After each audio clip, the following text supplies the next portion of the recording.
આંદોલન કર્યું હતું ને એના ભાગરૂપે એક જાહેર સભા રાખી હતી। એ સભાની આ વિડીયો છે। આવી રીતે આપણે ફરીથી નીકળવું પડશે અને 100% કોંગ્રેસને સફળતા લોકસભામાં મળે એમ છે। મિત્રો પણ એક વિનંતી કરું કે અમારી આ ચેનલ સત્યાગ્રહ સબસ્ક્રાઇબ કરજો, લાઈક અને શેર કરજો અને કોમેન્ટ કરજો કે હવે આપણે શું કરીએ કે જેથી કરીને ફરીથી કોંગ્રેસમાં જોમ આવે અને ગુજરાતમાં પણ આપણે સફળ થઈએ। જુઓ આ વિડીયો।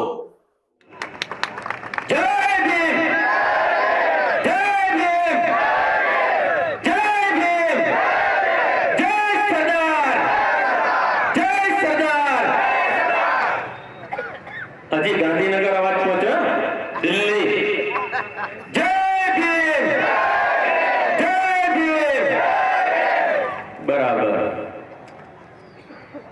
हमको मिटा सके वो सरकार में दम नहीं, सरकार हमसे है, हम सरकार से नहीं। गुजरात, हिंदुस्तान, आजाद भारत एना બંધારણના ઘડવૈયા બાબા સાહેબ આંબેડકરને સૌપ્રથમ નમન કરું છું અને વટવા ના નગરજનોને બીજા વંદન। ગુજરાતની ધરતી ઉપર આપણો ઇતિહાસ રહ્યો છે કે આઝાદીની લડત હતી ત્યારે ગુજરાતના એક પોરબંદરથી મહાત્મા ગાંધી કરમચંદ મોહનચંદ કરમચંદ આફ્રિકામાં વકીલાત કરવા ગયા હતા।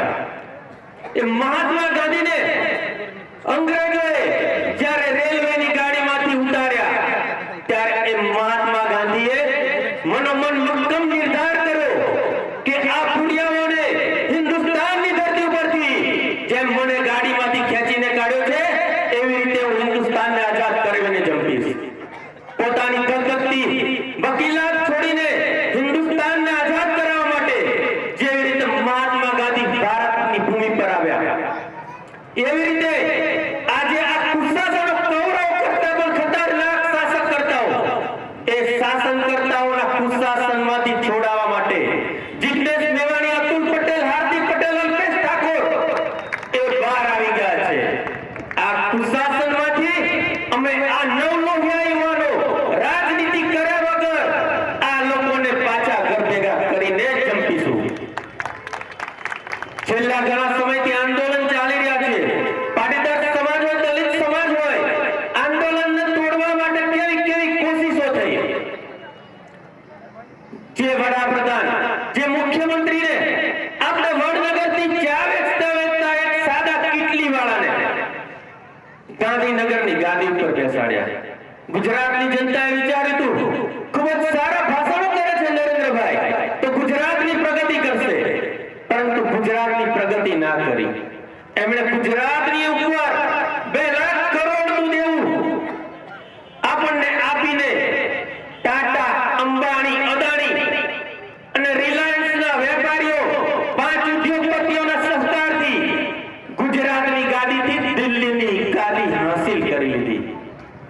આપણી જમીનો હડપ કરી, દલિતોને જે આપવાની જમીન હતી એ જમીનો હડપ કરી, ગાયો માટેના ગોચરોની જમીન અદાણીને આપી દીધી અને આ બધો વેપનો કરીને સાહેબ ચોકલેટના ભાવે ચોરસ મીટર જમીન વેચીને દિલ્હીની ગાદી ઉપર પહોંચી ગયા અને પાછલા હાથે ડાબા હાથે ઉદ્યોગપતિઓ પાસેથી ચૂંટણીનું ફંડ મેળવી લીધું।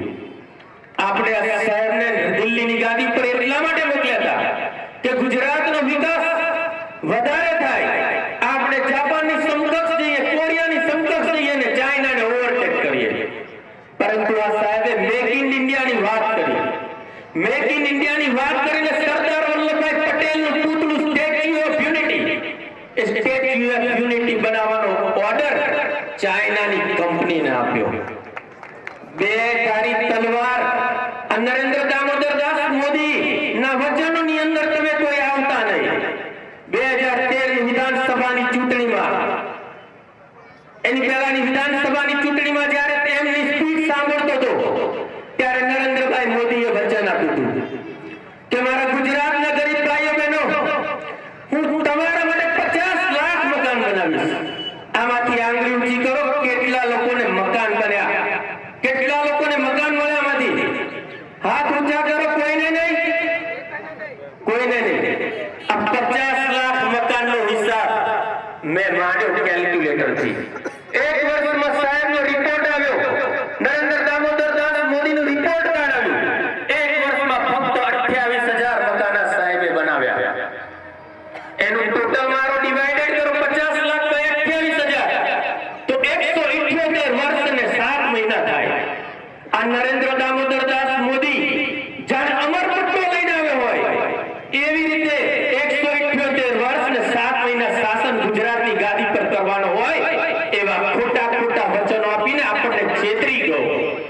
કહેવત ખોટી નથી, મોળા હાડા છેતરી ગયા, ખરેખર છેતરી ગયા.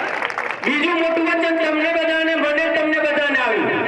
હું તો ડેઈલી વોટ્સએપ મેસેજ જોઉં છું મારા મોબાઈલમાં કે SBI ના મારા એકાઉન્ટમાંથી મેસેજ આવે છે કે નહીં. 15 લાખ તમારા ખાતામાં જમા થયા. 15 લાખ નહીં, નોટબંધી નો દોરડો વીજીને આપણી ગરીબ મહિલાઓના ખિસ્સાની જે પોતાના ઘરવાળાથી છુપાવીને બચત કરેલી એ બચત પણ રાતોરાત આ મોદીએ ખંખેરી લીધી. નોટબંધી કેમ કરી વિચારજો. સાહેબ શાસન ઉપર આવ્યા, એમને શોખ તો પહેલેથી હતો. ગુજરાતની ધરતી પર મુખ્યમંત્રી બન્યા ત્યારે પણ શોખ હતો, પરંતુ ત્યારે એમને અમેરિકાના વિઝા નતા મળતા, કારણ કે એમને 2000ના ગોધરાકાંડના આરોપી આપણે બધા સમજતા હતા.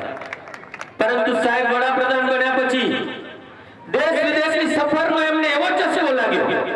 2 વર્ષના શાસનની અંદર એમણે 58 દેશોની સફર કરી. ખબર છે ને તમને બધાને? ટીવીમાં ને ન્યૂઝપેપરમાં ડેઈલી આવે કે સાહેબ આજે કોરિયા ઉડી ગયા, બીજે દિવસ જોવો તો દક્ષિણ આફ્રિકા, ત્રીજે દિવસ જોવો તો અમેરિકા. પાછા સાહેબ અમેરિકા તો 3-3, 4-4 વાર જઈ આવ્યા. આ 58 દેશોની સફર કરવા માટે આપણે એમને વડાપ્રધાન નતા બનાવ્યા. આપણે વડાપ્રધાન એટલા માટે બનાવ્યા કે ગુજરાતનો ગરીબ મજૂર હોય, ગરીબ નાગરિક હોય, દલિત હોય, પાટીદાર હોય, ખેડૂત હોય અને હિન્દુસ્તાનની સમગ્ર પ્રજાનો વિકાસ કરવા માટે સાહેબને આપણે દિલ્હીની ગાદી પર બેસાડ્યા. અધૂરામાં પૂછવું એવું હોય, ઘરના છોકરા ઘંટી ચાટે ને ઉપાધ્યાયને આટો, બાંગ્લાદેશ જાય તો કે 10,000 કરોડ રૂપિયા, કોરિયા જાય તો કે 20,000 કરોડ રૂપિયા. અલા પોપટ, તારે કમાણી કરેલી નથી, ચાની કીટલીમાં એટલી બધી કમાણી ના હોય. આ મારા ને તમારા પરસેવાની કમાણી આ સાહેબ દેશ વિદેશમાં ફેલાણ કરીને આવી ગયા. ગુજરાતના ગામડાની અંદર ખેડૂતામાંથી હશે તો ખબર હશે, બુંડિયાઓ અને પશુઓ જેમ ફેલાણ કરે ને પાકનું, એવી રીતે આ મોદી આપણા દેશના પૈસા અને પરસેવાની કમાણીનું ફેલાણ કરેલું છે. મંચ ઉપરથી અભદ્ર ભાષા નથી વાપરતો, પરંતુ જેવા સાથે તેવા આ ગુજરાતની જનતાની એટલી બધી તાકાત છે કે ગુજરાતની જનતાએ સામાન્ય ચાની કીટલી વાળાને મુખ્યમંત્રી બનાવ્યો.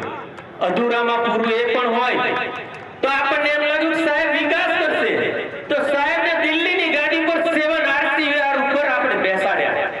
પરંતુ એવું પણ ન સમજી લે કે આ ગુજરાતનો પાટીદાર સમાજ હોય, દલિત સમાજ હોય, OBC સમાજ હોય, ક્ષત્રિય સમાજ હોય કે ભરવાડ સમાજ હોય, એ સમગ્ર ગુજરાતના સમાજની એ પણ તાકાત છે.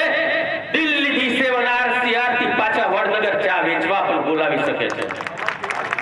બોલાવાય ને. અતુલ પટેલ ના વંદે સ્વરાજ. પતિ ગયું.